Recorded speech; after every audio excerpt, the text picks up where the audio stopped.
99 or 98% of Americans have this in their blood from day-to-day exposures. Military members and veterans are exposed to a lot of PFAS through AFFF use on the bases. The AFFF, aqueous firefighting foams, are used to put out fires. They're really effective in doing that. And so these service members use this in training to get practice putting out fires, and it sinks into the groundwater on the base and surrounds the base, and whatever groundwater plume could be associated with that. And they're unduly subjected, both occupationally, but then when they go home, they're likely living close to the base and drinking water that's impacted by these AFFF sources. Again, I think that is a betrayal of a demographic that we owe a lot to, and I think that shouldn't be swept under the rug. And I hope as we move forward, I know the Department of Defense is looking to figure out how to address this pervasive problem at all these bases around the country. I hope that we don't forget that there's people already affected, that cleaning up now, there's been decades and decades of veterans and service members affected who have taken this stuff into their bodies at high levels, in addition to sacrificing so much for the country. It just makes it a unifying problem in that we all have it, we're all subject to this, and environmentally relevant concentrations, day-to-day concentrations of this are associated with health effects we don't really want to tangle with.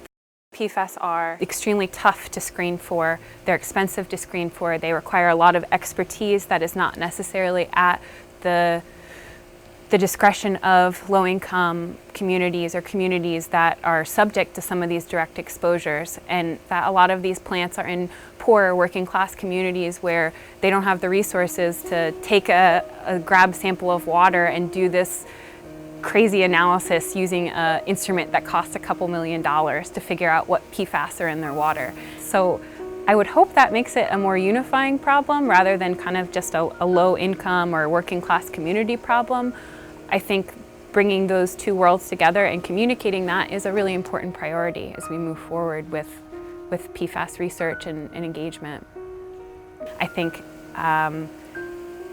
it's entirely unacceptable and unethical that low-income and working-class communities are being forced to fight for these answers or hope for a legal champion to come in and help them out for this, when the companies that are producing some of this are making millions upon billions of dollars while knowing what's being produced and put into the environment. Poor communities are bearing these costs. Poor communities are the ones who are being forced to wonder if their thyroid issue or this specific cancer or X, Y, and Z is related to living downstream from a chemical plant their whole life.